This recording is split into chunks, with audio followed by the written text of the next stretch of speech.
8 মিনিটের কমান্ডো অভিযানে চট্টগ্রাম বিমানবন্দরে উড়োজাহাজ ছিনতাই ঘটনার অবসান।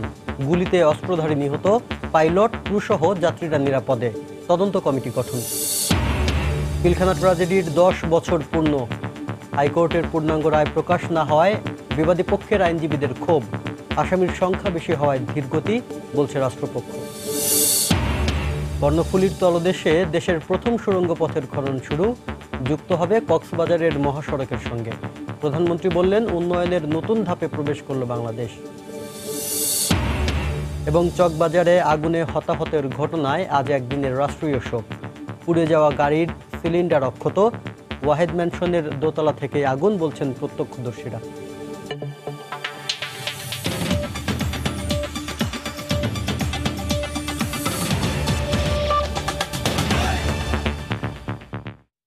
দেখছিলেন শিরোনাম, বাংলার সময়ে, সঙ্গে আছি আমি শাফিন জাহিদ। অবসান ঘটল চট্টগ্রামের শাহ আমানত আন্তর্জাতিক বিমানবন্দরে শ্বাসরুদ্ধকর বিমান ছিনতাই ঘটনার। সেনা ও নৌবাহিনীর যৌথ দলের কমান্ডো অভিযানে মাত্র 8 মিনিটের মধ্যেই ছিনতাইকারীকে নিবৃত্ত করা হয়। এ সময় গোলাগুলিতে অস্ত্রধারী নিহত হয়। এই অভিযানে সেনাবাহিনীকে সহায়তা করে নৌবাহিনী ও র্যাব। অভিযান শেষে গতরাতে সেনাবাহিনীর পক্ষ থেকে সাংবাদিকদের এ বিষয়ে বিস্তারিত জানানো হয়। এদিকে ঘটনা খতিয়ে দেখতে 5 সদস্যের তদন্ত কমিটি গঠন করেছে বেসামরিক বিমান পরিবহন ও পর্যটন মন্ত্রণালয়। আজহার লিমনকে সঙ্গে নিয়ে আরও জানাচ্ছেন কমল দে। মাত্র 8 মিনিটের প্যারা কমান্ডো অভিযানে অবসান হলো 2.5 ঘন্টার কথিত বিমান ছিনতাই নাটকের। সেনাবাহিনী জানায়, অভিযানে অস্ত্রধারী নিহত হলো, নিরাপদে নামিয়ে নেওয়া হয়েছে BG-147 দুবাইগামী ফ্লাইটটির 142 জন যাত্রী ও 5 জন ক্রুকে। অভিযান শেষে চট্টগ্রাম শাহ আমানত আন্তর্জাতিক বিমানবন্দরে রোববার রাত 8:30টায় ব্রিফিং করে সেনাবাহিনী। অভিযান পরিচালনা করার মধ্য দিয়ে এই ছিনতাইয়ের অবসান হয়। ছিনতাইকারী একজন, তার বয়স আনুমানিক 25-26 বছর। ছিনতাইকারীকে নিবৃত্ত করার জন্য আমাদের কমান্ডো বাহিনী প্রথমে তাকে গ্রেপ্তার করার বা তাকে সারেন্ডার করার জন্য আহ্বান জানিয়েছিল, কিন্তু সে এই আহ্বান প্রত্যাখ্যান করে আক্রমণাত্মক হওয়ার চেষ্টা করলে তার উপর স্বাভাবিক অ্যাকশন যেটা সেটাই হয়েছে এবং আমাদের সাথে গোলাগুলিতে ছিনতাইকারী প্রথমে আহত এবং পরবর্তীতে আমরা জেনেছি যে সে ইতিমধ্যেই মারা গেছে। অভিযানে সেনাবাহিনীর পাশাপাশি অংশ নেন বিমান বাহিনী, র্যাব ও ফায়ার সার্ভিসের সদস্যরাও। এটা একটা রিক্সেবল ছিল, যে বিদেশ থেকে আগত যাত্রীরা ছিল এবং আমাদের অভ্যন্তরীণ যাত্রীও ছিল। আলহামদুলিল্লাহ, আল্লাহর কাছে আমরা অতি কৃতজ্ঞ যে সবাইকে অক্ষতভাবে এবং বিমানের কোনো ক্ষতি হয়নি। এর আগে দুবাইগামী যাত্রীবাহী বিমানটি রোববার বিকাল 3:20 ঢাকা থেকে চট্টগ্রামের উদ্দেশ্যে যাত্রা করে। প্রথমে কেবিন ক্রুদের একজন বিমানে অস্ত্রধারী আছে বলে সন্দেহ করে। পাইলট কোনো ঝুঁকি না নিয়ে নিরাপত্তার স্বার্থে বিকেল 5:40 শাহ আমানত বিমানবন্দরে অবতরণ করেন। বিমানটিকে ঘিরে রাখে বিশেষ কমান্ডো বাহিনী। নিরাপদে নামিয়ে নেওয়া হয় যাত্রীদের, বন্ধ করে দেওয়া হয় বিমান চলাচল। পুরো এলাকায় নিরাপত্তা জোরদার করা হয়। বেরিয়ে এসে যাত্রীরা জানান শ্বাসরুদ্ধকর এই অভিজ্ঞতার কথা। মাঝপথে আসার পরে একটা লোকে ওখানে 2-3টা ফায়ার করছে। এরপরে দেখতে বিমান আর উপরে যাইতেছে, নিচে যাইতেছে, গৈরান মারতেছে। ফায়ার করা বলে ক্রুরা সামনে আসো, ক্রুরা সব পিছনে ছিল, সামনে যেতে বলছে, ক্রুরা ভয় সামনে যায় নাই। এদিকে ঘটনা খতিয়ে দেখতে তদন্ত কমিটি গঠন করেছে বেসামরিক বিমান পরিবহন ও পর্যটন মন্ত্রণালয়। 2.5 ঘন্টার জিম্মি নাটকের অবসান হলো কমান্ডো বাহিনীর মাত্র 8 মিনিটের অভিযানে। যে অভিযানে মৃত্যু হয়েছে ছিনতাইকারীর, কিন্তু এই বিমান ছিনতাই নিয়ে যেসব প্রশ্নের উত্তর মেলেনি তা সহসা মিলবে বলে জানিয়েছেন অভিযানের নেতৃত্বদানকারী কমান্ডো বাহিনীর সদস্যরা। চট্টগ্রামের শাহ আমানত বিমানবন্দর থেকে কমল দে, সময় সংবাদ। এদিকে বিমান ছিনতাই চেষ্টার ঘটনা কেন্দ্র করে প্রায় 5 ঘন্টা বন্ধ থাকার পর শাহ আমানত বিমানবন্দরে ফ্লাইটের ওঠানামা স্বাভাবিক হয়। গতরাত 10:30টার দিকে রানওয়ে চালু হলেও ফ্লাইটের শিডিউল বিপর্যয়ের কারণে ভোগান্তিতে পড়েন বহু যাত্রী। আর জানাচ্ছেন পার্থপ্রতিম বিশ্বাস। প্রায় 2.5 ঘন্টা জিম্মি নাটকে চরম ভোগান্তিতে পড়ে শাহ আমানত আন্তর্জাতিক বিমানবন্দরে আসা যাত্রীরা। এ সময় আতঙ্কিত হয়ে পড়েন অনেকেই। দুবাই, আবুধাবি, মাস্কাটগামী কয়েকটি ফ্লাইটের যাত্রীরা চরম ভোগান্তিতে পড়েন। রোববার বিকেল 5:30টার পর থেকে রাত 10:30টা পর্যন্ত বিমানবন্দরে সব কার্যক্রম বন্ধ থাকায় চরম বিপাকে পড়ে যাত্রীরা। ঢাকা থেকে এখনো ফ্লাইট ছাড়ে নাই, এখান থেকে ক্লিয়ারিং দিলে ঢাকা থেকে ফ্লাইট ছাড়বে, তো কখন পাবো এটা কোনো আমার জানা নাই। স্টিল কোনো ফিক্স শিডিউল দেয় না যে কখন ফ্লাইট ছাড়বে। আর ইনফ্যাক্ট তারা ওয়েট করতেছে ঢাকা থেকে ফ্লাইটগুলো আসার জন্য, আসলে তারপরেই মেবি ছাড়বে। কর্তৃপক্ষ বলতেছে তো এখানে যদি লাইন ক্লিয়ার হয় ফ্লাইট আসবে, আমরা তো এখানে বসে রয়েছি। ফ্লাইট বিলম্বের কারণে দূর দূরান্ত থেকে আসা লোকজনের অনেকেই প্রিয়জনের নিরাপত্তা নিয়ে উদ্বিগ্ন হয়ে পড়েন। রেড অ্যালার্ট জারি করা হলো, তখন চিন্তায় ছিলাম আমার ছেলে নাকি এই বিমানে আছে। বিমানটা 7টার সময় এখানে নামার কথা, এখন নামছে ঢাকার মধ্যে, এখন উনি এখানে ঢাকার মধ্যেও আছে, এখানে এখনো পৌঁছে নাই। 3টা বাজে এখানে আসছি, এখনো তো জানতে পারতেছি না। জানতে পারতাম বা ফ্লাইটে উঠতেছে তাহলে আমরা চলে যেতাম। তবে সব উদ্বেগ, উৎকণ্ঠা ও অনিশ্চয়তার অবসান ঘটিয়ে বিমান ছিনতাই ঘটনার অবসানে স্বস্তি নামে সবার মাঝে। পার্থপ্রতিম বিশ্বাস, সময় সংবাদ, চট্টগ্রাম। এবার অন্য প্রসঙ্গ। পিলখানা ট্র্যাজেডির 10 বছর পূর্ণ হলো আজ। বর্বরচিত এই হত্যাকাণ্ডের দায়ে 139 জনের মৃত্যুদণ্ড আর 185 জনের যাবজ্জীবন দেওয়া হয়েছে উচ্চ আদালতে। কিন্তু ঘোষণার 1 বছর পেরিয়ে গেলেও প্রকাশ হয়নি উচ্চ আদালতের রায়। রাষ্ট্রপক্ষের আইনজীবীরা বলছেন দ্রুত উচ্চ আদালতের পূর্ণাঙ্গ রায় প্রকাশ হবে। এদিকে বিস্ফোরক আইনের মামলায় ধীরগতির কারণে ক্ষোভ প্রকাশ করেছেন আসামি পক্ষের আইনজীবীরা। অ্যাটর্নি জেনারেল বলছেন আসামির সংখ্যা বেশি হয় এই ধীরগতির কারণ।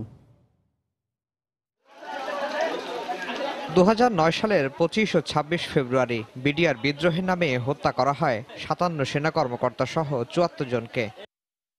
বর্বরচিত এই হত্যাকাণ্ডের ঘটনায় হত্যা ও বিস্ফোরক আইনে 2টি মামলা হয়। এরই মধ্যে হত্যা মামলার রায় হয়েছে বিচারিক ও উচ্চ আদালতে। হত্যার অভিযোগ প্রমাণিত হওয়ায় 139 আসামির মৃত্যুদণ্ড, 185 জনের যাবজ্জীবন এবং 200 আসামির বিভিন্ন মেয়াদে কারাদণ্ড হয় উচ্চ আদালতে।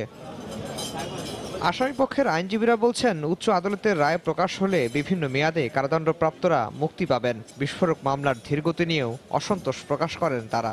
রায়ের কপি আমরা হাতে পেলে যারা ফাঁসির আদেশ বহাল আছে কিংবা যাদের যাবজ্জীবন সাজা হয়েছে তাদের পক্ষে আমাদের আপিল অথবা লিভ টু আপিল যার ক্ষেত্রে যেটা প্রযোজ্য সেটি আমরা ফাইল করব। যে সমস্ত আসামির স্বল্প মেয়াদে সাজা হয়েছে 2 বছর, 5 বছর, 10 বছর, অনেক আসামির এই 10 বছর পর্যন্ত সাজা ইতিমধ্যে জেল কোর্টের বিভিন্ন রেয়াত সহ প্রায় খাটা শেষ হয়ে গেছে। কিন্তু এই আসামিরা বিস্ফোরক মামলা থাকার কারণে এই বের হতে পারছে না। অ্যাটর্নি জেনারেল জানান উচ্চ আদালতের রায় লেখা শেষ পর্যায়ে, আসামির সংখ্যা বেশি হওয়ায় বিস্ফোরক মামলার ধীরগতি বলেও জানান তিনি। বিচারপতিরাও যেরকম খুব চুলচেরা বিশ্লেষণ করে বিচার করার চেষ্টা করছেন, সেই জন্যই রায় প্রকাশ হতে হয়তো দেরি হচ্ছে। হত্যা মামলার ব্যাপারে ফয়সলা হয়ে যায় আপিল বিভাগে, তাহলে তো বিস্ফোরক মামলার বিষয়ে অনেকটাই কারো কারো ক্ষেত্রে হয়তো অকার্যকর হয়ে যাবে। পিলখানা হত্যা মামলায় মোট আসামি করা হয় 850 জনকে। আসামির বিচারে এটিকে বিশ্বের সর্ববৃহৎ ফৌজদারি মামলা হিসেবেও ধরা হয়। আফজাল হোসেন, সময় সংবাদ, ঢাকা। বাংলার সময়ে আরও থাকছে। ঠাকুরগাঁওয়ে সংঘর্ষে 3 জন নিহতের 11 দিন পর আদালতে বিজিবির বিরুদ্ধে গ্রামবাসীর লিখিত অভিযোগ। 6 মার্চ মামলা গ্রহণের শুনানির দিন ধার্য। শুরু হলো কর্ণফুলী নদীর তলদেশ দিয়ে দেশের প্রথম সুড়ঙ্গ পথের খনন কাজ। গতকাল চট্টগ্রামের পতেঙ্গায় বঙ্গবন্ধু টানেলের খনন কাজের উদ্বোধন করেন প্রধানমন্ত্রী শেখ হাসিনা। একই সঙ্গে এলিভেটেড এক্সপ্রেসওয়ের নির্মাণ কাজেরও উদ্বোধন করেন তিনি। পরে সুধী সমাবেশে প্রধানমন্ত্রী বলেন, উন্নয়নের নতুন ধাপে প্রবেশ করল বাংলাদেশ। সালাউদ্দিন লিয়ার ক্যামেরায় চট্টগ্রামের পতেঙ্গা থেকে আরও জানাচ্ছেন আজহার লিমন। টানেল যুগে প্রবেশ করল বাংলাদেশ। এ নিয়ে বঙ্গোপসাগরের উপকূল জুড়ে সাজ রব। খরস্রোতা কর্ণফুলীর স্বাভাবিক প্রবাহকে ব্যাহত না করেই পতেঙ্গা থেকে আনোয়ারা পর্যন্ত নির্মিত হচ্ছে প্রায় 3.5 কিলোমিটারের মাল্টি লেনের বঙ্গবন্ধু টানেল। রবিবার সকালে নগরীর নেভাল একাডেমির পশ্চিম প্রান্ত থেকে এর 2টি টিউবের খনন কাজের উদ্বোধন করেন প্রধানমন্ত্রী শেখ হাসিনা।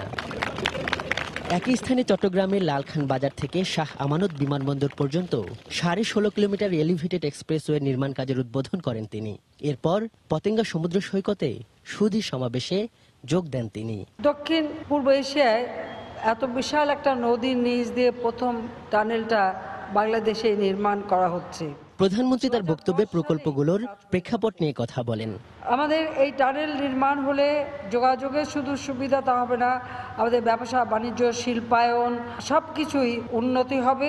সরকার প্রধান বলেন, জলবায়ুর পরিবর্তন, জনসংখ্যার ঘনত্বের কথা মাথায় রেখে ভবিষ্যৎ প্রজন্মের জন্য একটি সুন্দর বাংলাদেশ বিনির্মাণের জন্য কাজ করে যাচ্ছে তার সরকার। আজকে আমরা বাংলাদেশকে জাতির পিতার স্বপ্ন বাস্তবায়নের জন্য উন্নয়নশীল দেশ হিসেবে বাংলাদেশ উন্নীত হয়েছে, গ্রাজুয়েশন পেয়েছে।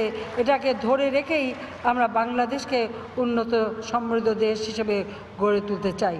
এই টানেলটা শেষ হতে 2022 সালে এটার শেষ হবে। আমরা মনে করি যে এরপর পুরো এই অঞ্চলের আর্থসামাজিক উন্নয়ন আরও ব্যাপকভাবে হবে। পুরোপুরি প্রস্তুত হলে 80 কিলোমিটার গতিতে যানবাহন চলাচল করতে পারবে 2টি টিউবের 4টি লেন দিয়ে। অত্যাধুনিক যোগাযোগ ব্যবস্থার এই প্রকল্প শুধু ব্যস্ত এ বাণিজ্যিক নগরীর চাকার গতি বাড়াবে না, বহুমুখী এ প্রকল্পের সফল বাস্তবায়ন গতি আনবে বাংলাদেশের সঙ্গে আন্তর্জাতিক সমুদ্র বাণিজ্যেরও। পতেঙ্গা সমুদ্র বন্দর থেকে আজহার লিমন, সময় সংবাদ, চট্টগ্রাম। 3.4 কিলোমিটার দীর্ঘ বঙ্গবন্ধু শেখ মুজিবুর রহমান টানেল চট্টগ্রাম সদরকে সংযুক্ত করবে আনোয়ারা উপজেলার সঙ্গে। পরে যুক্ত হবে কক্সবাজারের 4 লেন সড়কে। আধুনিক এই প্রকল্পের মাধ্যমে নবযাত্রায় পা বাড়ালো বন্দর নগরী। ভবিষ্যতে যা রূপ নেবে চীনের সাংহাই নগরীর আদলে। দেবাশিস রায়ের রিপোর্ট। টানেল বা সুড়ঙ্গ পথ, তাও আবার নদীর তলদেশে। বহির্বিশ্বে বিষয়টি নতুন না হলেও আর্থসামাজিক উন্নয়নের পথে এগিয়ে চলা বাংলাদেশের জন্য এটি পুরোদমে নতুন অধ্যায়, নতুন সূচনা যোগাযোগ ব্যবস্থার আধুনিকায়নে। চট্টগ্রামকে যে কর্ণফুলী নদী বিভক্ত করেছে 2 ভাগে, সেই নদীকে বাঁচিয়ে যোগাযোগ ব্যবস্থায় নতুন মাত্রা আনতে 2016 সাল থেকে নির্মাণ শুরু হয়েছে বঙ্গবন্ধু টানেল প্রকল্পের। নদীর তলদেশে 31 মিটার গভীর দিয়ে টানেল বোরিং মেশিন বা টিবিএম দিয়ে খননের পর তাতে সংযোজন করা হবে 2টি টিউব, আর এর মধ্যেই নির্মাণ করা হবে মাল্টি লেইনের সড়ক ব্যবস্থা, যেই সড়ক গতি আনবে দেশের বাণিজ্যিক রাজধানী চট্টগ্রামের। 9,880 কোটি টাকা ব্যয়ের এই প্রকল্পটি বাস্তবায়ন করছে চায়না কমিউনিকেশন কনস্ট্রাকশন কোম্পানি। এটি দিয়ে বন্দরের সুযোগ সুবিধা আগামীতে যেমন বাড়বে, ঠিক তেমনি এই টানেলকে পরবর্তীতে যোগ করা হবে ঢাকা চট্টগ্রাম কক্সবাজার 4 লেনের সড়কের সাথে। নীতি নির্ধারকরা আশা করছেন 2022 সাল নাগাদ এটি চালু হলে চীনের সাংহাই নগরীর মতো চট্টগ্রামও পরিণত হবে 1 সিটি 2 টাউনের আদলে। দেবাশিস রায়, সময় সংবাদ, ঢাকা। রাজধানীর চকবাজারে অগ্নিকাণ্ডে হতাহতের ঘটনায় আজ একদিনের রাষ্ট্রীয় শোক পালন করা হচ্ছে। এ উপলক্ষে দেশের সব সরকারি, আধা সরকারি, স্বায়ত্তশাসিত বেসরকারি প্রতিষ্ঠান ও ভবনে জাতীয় পতাকা অর্ধনমিত রাখা হয়েছে। বিদেশেও বাংলাদেশ দূতাবাস ও মিশনগুলোতে জাতীয় পতাকা অর্ধনমিত রাখা হয়েছে। আজ শোক পালনের ঘোষণা দিয়ে গতরাতে একটি প্রজ্ঞাপন জারি করে মন্ত্রিপরিষদ বিভাগ। এতে গত বুধবার রাতে চুরিহাট্টা শাহী জামে মসজিদ রোড এলাকায় ভয়াবহ অগ্নি দুর্ঘটনায় মর্মান্তিকভাবে নিহতদের বিদেহী আত্মার শান্তি কামনা করা হয়। পাশাপাশি দুর্ঘটনায় নিহতদের পরিবারের প্রতি সমবেদনা ও সহমর্মিতা জানানো হয়। এর আগে রোববার জাতীয় সংসদে সর্বসম্মতভাবে শোক প্রস্তাব গ্রহণ করা হয়। চকবাজারের অগ্নিকাণ্ডে 67 জনের মৃত্যু হয়। চকবাজারের চুরিহাট্টায় পুড়ে যাওয়া গাড়ির সিলিন্ডার অক্ষত রয়েছে। গাড়ির মালিকের দাবি, উপর থেকে আগুন এসে পড়ে তার গাড়িতে, আর তাতেই গাড়িটিতে আগুন ধরে যায়। তবে স্থানীয় বাসিন্দা ও কেমিক্যাল ব্যবসায়ীরা এখনও বলছেন গাড়ির গ্যাস সিলিন্ডার বিস্ফোরণ থেকেই আগুনের সূত্রপাত। তবে বিশেষজ্ঞরা বলছেন সিলিন্ডার বিস্ফোরণ হলে গাড়িগুলো ছিন্ন ভিন্ন হয়ে ছড়িয়ে ছিটিয়ে যাওয়ার কথা। সব তথ্য উপাত্ত বিশ্লেষণ করেই প্রকৃত কারণ জানতে চায় তদন্ত কমিটি। খান মোহাম্মদ রুমেলের রিপোর্ট। চকবাজারের চুরিহাট্টার ঘটনায় প্রকাশ হওয়া সিসিটিভির ফুটেজে দেখা যায় রাজমহল রেস্তোরাঁয় কাজ করছেন কর্মীরা। হঠাৎ বিস্ফোরণে উপর থেকে নেমে আসে বিভিন্ন ধরনের বোতল, কাগজের কার্টন ইত্যাদি। আবার রাজমহলের ঠিক উপরে ওয়াহেদ ম্যানশনের দোতলায় রোববারও দেখা যায় ছড়িয়ে ছিটিয়ে একই রকম বডি স্প্রের বোতল। তাহলে কি আগুনের তাপে বিস্ফোরিত হয়ে ছিটকে পড়েছিল এসব? এলাকার লোকজন নিজ দাবিতে অনড়, গ্যাস সিলিন্ডার বিস্ফোরণ থেকেই আগুন। একটা গাড়ি উপরের দিকে উঠে গেছে, প্রায় 15 থেকে 20 ফুট উপরে, আকাশের উপরে।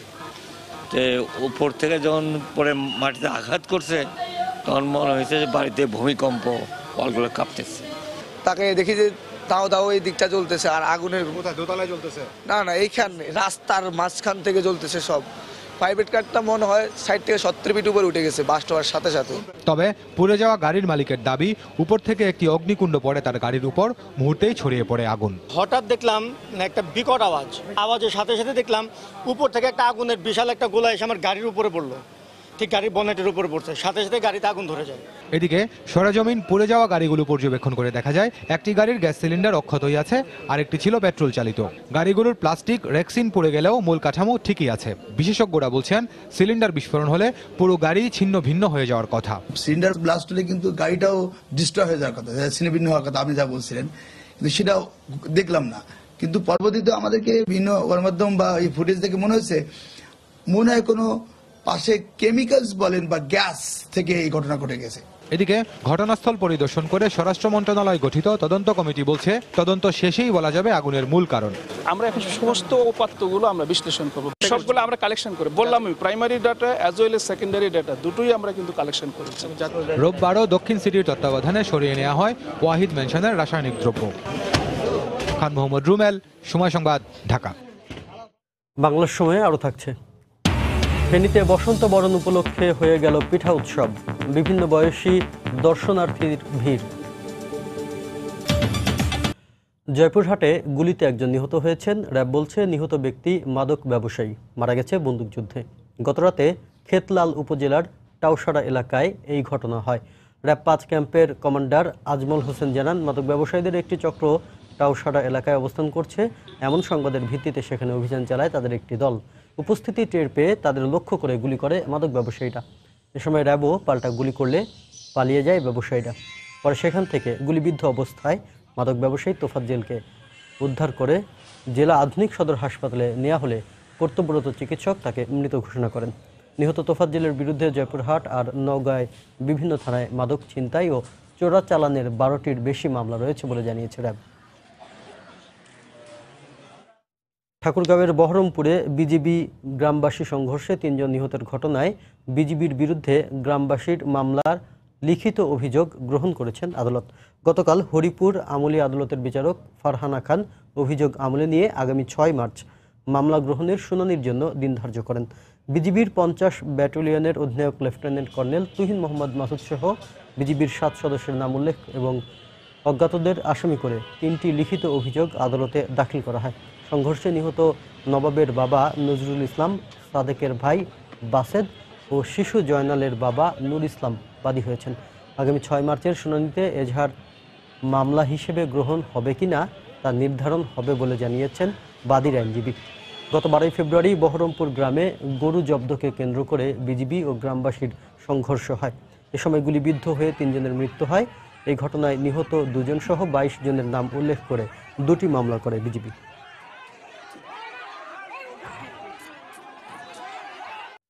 যোগ্য ও দক্ষ নেতৃত্বের লক্ষ্যে দল ও ব্যক্তি নির্ভরশীলতা পরিহার করে আদর্শিক রাজনীতির সংস্কৃতি গড়ে তুলতে শিক্ষার্থীদের প্রতি আহ্বান জানিয়েছেন রাষ্ট্রপতি মোহাম্মদ আব্দুল হামিদ।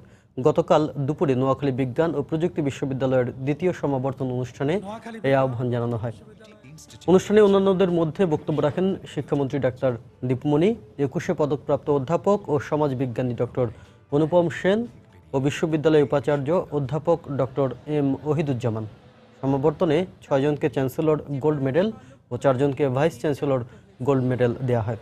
এছাড়াও 2926 শিক্ষার্থীর হাতে ডিগ্রির সনদ তুলে দেওয়া হয়।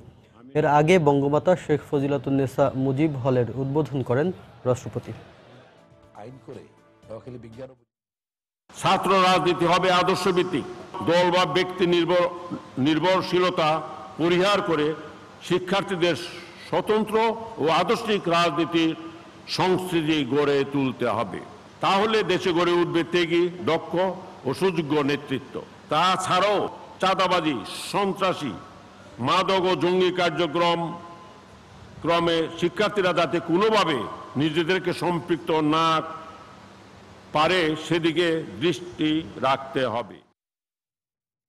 জাতীয় বিশ্ববিদ্যালয় অধিভুক্ত বেসরকারি কলেজের শিক্ষকদের এমপিও ভুক্তির দাবিতে মানববন্ধন করেছেন শিক্ষকরা। গতকাল দুপুরে নাটোরের প্রেস ক্লাবের সামনে মানববন্ধন করে জেলা বেসরকারি অনার্স মাস্টার্স শিক্ষক সমিতি।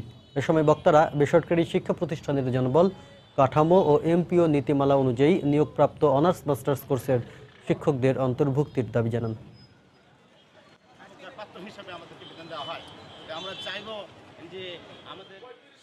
একই দাবিতে ভোলা প্রেস ক্লাবের সামনে মানববন্ধন করেন বিভিন্ন বেসরকারি কলেজের শিক্ষকরা। পরে তারা জেলা প্রশাসকের নেতৃত্বে প্রধানমন্ত্রী বরাবর একটি স্মারকলিপি প্রদান করেন। এমপিও ভুক্তির দাবিতে রাজবাড়ীতেও মানববন্ধন করেন বেসরকারি কলেজের শিক্ষকরা। গোপালগঞ্জে স্বামী হত্যা মামলায় স্ত্রীসহ গ্রেফতার 2 জন আদালতে স্বীকারোক্তিমূলক জবানবন্দি দিয়েছে। গতকাল বিকেলে সদর উপজেলার আমলি আদালতের senior judicial magistrate Mohammad Humayun Kabir এই জবানবন্দি গ্রহণ করেন। এদিন দুপুরে হত্যা মামলার 2 আসামিকে আদালতে হাজির করে পুলিশ। এ সময় বিচারকের কাছে ভগ্নিপতির সহায়তায় স্বামীকে শ্বাসরোধের হত্যার কথা স্বীকার করে স্ত্রী ঝুমুর। এর আগে সংবাদ সম্মেলনে পুলিশ জানায়, গত শনিবার রাতে খুলনা ও পিরোজপুর থেকে 2 জনকে গ্রেফতার করা হয়। 2018 সালের 12 ডিসেম্বর ঝুমুর ও ভগ্নিপতি শহীদুল শ্বাসরোধ করে মনিরকে হত্যা করে।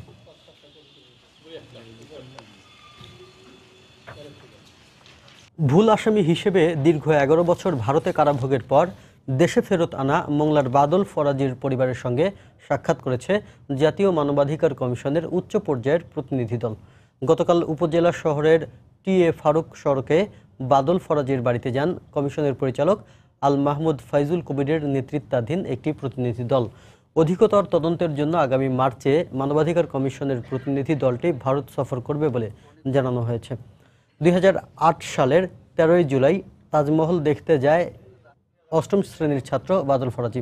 পরে দিল্লির এক বৃদ্ধা হত্যা মামলার আসামি বাদল সিংয়ের নামের সঙ্গে মিল থাকায় বাদল ফরাজিকে গ্রেফতার করে ভারতের কারাগারে পাঠায় বিএসএফ। দীর্ঘ 11 বছর কারাভোগের পর 2018 সালের 6 জুলাই বন্দি বিনিময় চুক্তির আওতায় তাকে দেশে ফিরিয়ে আনে বাংলাদেশ সরকার। বর্তমানে সে গাজীপুরের কাশিমপুর কারাগারে বন্দী রয়েছে।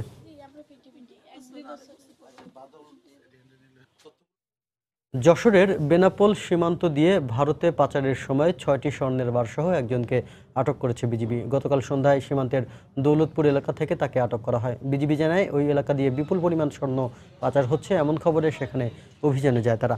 এ সময় সন্দেহভাজন এক যুবককে আটক করে তার দেহ তল্লাশি করা হয়।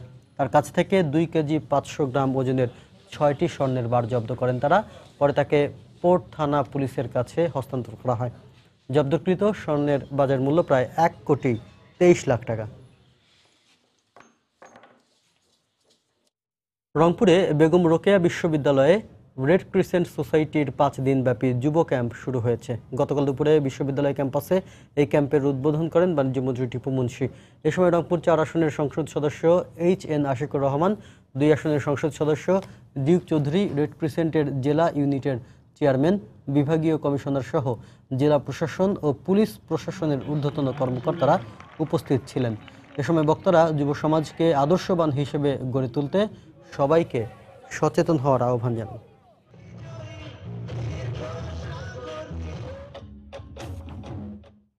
ফেনীতে বসন্ত বরণ উপলক্ষে অনুষ্ঠিত হলো পিঠা উৎসব। গতকাল সকালে সরকারি জিয়া মহিলা কলেজে পিঠা উৎসবের উদ্বোধন করেন ফেনী 2 আসনের সংসদ সদস্য নিজামুদ্দিন হাজারি। মেলায় 28টি স্টলে বিভিন্ন ধরনের পিঠার পসরা সাজানো হয়। এর মধ্যে পাটিসাপটা, নকশি, পাপড়ি, মালপোয়া, ভাপা আর চিতই পিঠা অন্যতম। উৎসবে অংশ নেন মহিলা কলেজের শিক্ষক, শিক্ষার্থী সহ অভিভাবকরাও। পরে সাংস্কৃতিক অনুষ্ঠানে গান ও নাচ পরিবেশন করেন শিল্পীরা। নোয়াখালীতে জিএইচপি ইস্পাতের নতুন প্ল্যান্ট বিষয়ক প্রকৌশলী সম্মেলন অনুষ্ঠিত হয়েছে। গতরাতে মাইজদির একটি পার্টি সেন্টারে এই সম্মেলন অনুষ্ঠিত হয়। এতে শতাধিক প্রকৌশলী, রড ও সিমেন্ট ব্যবসায়ীরা উপস্থিত ছিলেন। সম্মেলনে বক্তব্য রাখেন স্থানীয় সরকার প্রকৌশল অধিদপ্তরের নির্বাহী প্রকৌশলী এম.এ. সাত্তার। এ সময় জিএইচপির head of marketing and sales Ghalib Mohammad, বিপণন ও বিক্রয় বিভাগের উপমহাব্যবস্থাপক জাহেদ আল আশবা উপস্থিত ছিলেন। অনুষ্ঠানে সর্বাধিক কোয়ান্টাম টেকনোলজি সমৃদ্ধ জিএইচপি ইস্পাতের নতুন প্ল্যান সম্পর্কে আলোচনা করা হয়। বাংলা সময়ের শীর্ষ সংবাদগুলো জানিয়ে দিচ্ছি আরেকবার। 8 মিনিটের কমান্ডো অভিযানে চট্টগ্রাম বিমানবন্দরে উড়োজাহাজ ছিনতাই ঘটনার অবসান। গুলিতে অস্ত্রধারী নিহত, পাইলট, ক্রু সহ যাত্রীরা নিরাপদে। তদন্ত কমিটি গঠন।